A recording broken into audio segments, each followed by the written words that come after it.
कि आप एक बार चेक कर लीजिए कि प्रीवियस ईयर जो 2022 का एग्जामिनेशन है उसमें हिस्ट्री के कुछ क्वेश्चंस आए थे।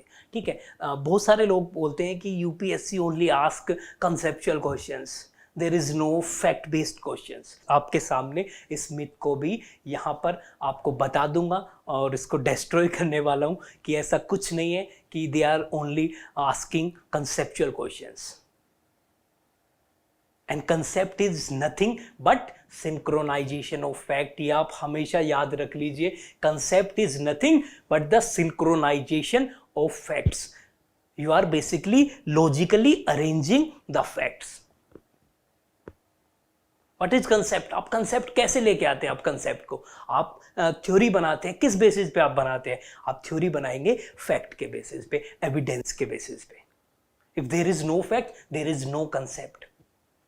बहुत सारे स्टूडेंट कंप्लेन करते हैं sir I can not remember these thing, I can not remember those thing, that's why I cannot appear in these state PSC examination or defense service examination. You have to appear in all examination. Civil service में क्या है sir, आप एक तरीके से ऐसे exam में आए जहां पे कोई श्योरिटी नहीं है, तो एटलीस्ट जो आपके सिविल सर्विस से रिलेटेड एग्जामिनेशन है आपको उनमें अपेयर होना पड़ेगा। कोई भी आपको बोलता हो कि ये चीज़ सही नहीं है, फोकस करिए, सर फोकस किस पे करिए? फोकस आप कंसेप्चुअल क्लैरिटी पे करिए, फोकस आप करिए अच्छे से एनसीईआरटी पे करिए, आपके सारे एग्जामिनेशन क्लियर होंगे। ठीक है, तो यहाँ पर 2022 में कुछ क्वेश्चंस आए थे। अब मैं आपको बताऊंगा, क्या आप खुद बताना कि ये फैक्ट है या कंसेप्ट है, आप खुद बता देंगे। यहाँ पे क्वेश्चन है, क्वेश्चन फर्स्ट है, consider the following freedom fighters. तो यहाँ पे 3 फ्रीडम फाइटर के नाम दिए हुए हैं। ठीक है, और उसके बाद में यहाँ पे बोला गया कि who of the above was or were actively associated with Ghadar Party. भाई गदर पार्टी के साथ में कौन लोग इनमें से एसोसिएटेड थे? आप ये बताइए इसमें क्या कंसेप्ट है। This question is from modern history. जो आधुनिक भारत है उसी से तो है ये सवाल। तो आप बताइए इसमें कौन सा कंसेप्ट है। If you know about Ghadar Party, if you know that who were the members of Ghadar Party, तभी तो आप इसको सोल्व कर पाएंगे। आप कौन सा कंसेप्ट, कौन सा फॉर्मूला इसमें लगा देंगे। Second question is about Cripps Mission. If you don't know about the features of Cripps mission or the declaration Cripps mission, they provided some kind of a statement or they provided something to Indian parties. उन्होंने बोला कि भाई ये हम आपको provide कर सकते हैं जैसे ही यहाँ पे सेकेंड वर्ल्ड वॉर एंड होगा। तो उस डिक्लेरेशन में क्या क्या था वो आप पढ़ के तो पता चलेगा, फैक्चुअल इंफॉर्मेशन है। बट हाँ, आप कंसेप्चुअली उस चीज को कैसे करेंगे जब आप हिस्ट्री को क्रोनोलॉजिकल ऑर्डर में पढ़ेंगे, जब आप हिस्ट्री को कैसे पढ़ेंगे, हर चीज को आपको पता होना चाहिए। वहाँ पे उसकी हिस्ट्री में तो हम पढ़ ही रहे हैं, उसके साथ में आप वहाँ की ज्योग्राफिकल कंडीशन, वहाँ पे आप देखेंगे पॉलिटिकल एटमॉस्फेयर क्या था, इंटरनेशनल स्फेयर में क्या चल रहा था, या फिर इंडिया में जो डिफरेंट पार्टीज थी वो क्या कर रही थी, या फिर ब्रिटिशर्स का रिएक्शन उनके साथ में क्या था। तो आपको क्या करना पड़ेगा, वहीं पे एक मल्टी डायमेंशनल स्टडी करनी पड़ेगी, वो आपका कंसेप्ट होगा। बट फैक्ट तो याद करने पड़ेंगे ना, आपको पता होना चाहिए कि Cripps Mission came in 1942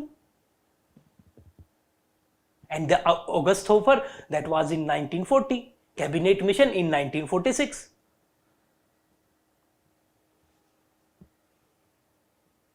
and this formation of Ghadar party I think 1913। तो तब आपको पता होगा, अगर आपको यही आइडिया है कि 1913 में है और आपने इनके बारे में पढ़ा है, तो आप लॉजिकली भी इस क्वेश्चन को सोल्व कर पाएंगे। या फिर आपने इनके बारे में पढ़ा है कि पर्टिकुलर बंदा क्या एक्सट्रीमिस्ट था, क्योंकि गदर पार्टी के बारे में आप पढ़ेंगे आपको पता चलेगा गदर पार्टी एक टाइप का क्या था, रिवॉल्यूशनरी मूवमेंट था। ये क्या था, गदर पार्टी आपका रिवॉल्यूशनरी मूवमेंट था। आपको यहां से पता चल गया। अब इसको कंसेप्चुअल बनाना कैसे है, कंसेप्चुअल आप बनाएंगे, आपको कुछ फैक्ट पता होंगे। आपको पता है गदर पार्टी क्या है, रिवॉल्यूशनरी।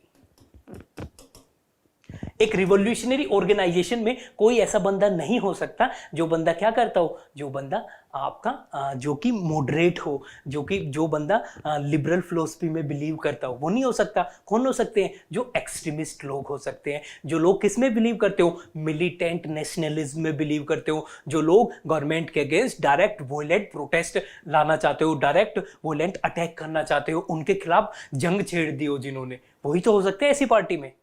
तो फिर आपको ये चेक करना है, आपने इनके बारे में भी जब आप हिस्ट्री पढ़ेंगे तो आप इन लोगों के बारे में पढ़ेंगे, आप फिर चेक करेंगे कि ये पर्टिकुलर बंदा ये तो वहाँ पे इन्वॉल्व था, तो क्या इस पार्टी का मेंबर हो सकता है? तो आप बोलेंगे हाँ ये एक्सट्रीमिस्ट था, तो ये नहीं हो सकता, ये हो सकता है। आप बोलेंगे नहीं ये तो मॉडरेट था, आपको एक टाइम पीरियड पता होगा, तब ये क्वेश्चन लॉजिकल बन जाएगा। और अभी जो बाद में इस वीडियो को देखेंगे, अभी शायद कुछ लोगों को लगा होगा कि क्लासेस वो कई बार हमें रीशेड्यूल करना पड़ा, बट मैं फिर से जो भी लोग इसको बाद में देखेंगे मैं आपको ये बोलना चाहता हूँ कि यहाँ पे मेरे सामने लाइव चैट रहता है, आपको कोई भी प्रॉब्लम हो, कोई भी क्वेश्चन हो, आप इसमें यहाँ पे टाइप करिए, मैं उसका यहीं पे जवाब दूंगा। और सभी लोगों से रिक्वेस्ट करूँगा कि आप कम से कम लाइव लेक्चर को अटेंड करिए।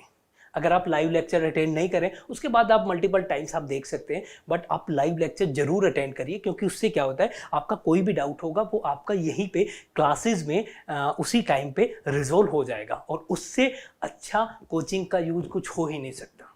There can be no better use of coaching institution if you are not going to resolve your doubt sir. तो resolving the doubt is the most beautiful use, मतलब इससे अच्छा कुछ नहीं हो सकता। आपका डाउट रिजोल्व हो रहे लाइव।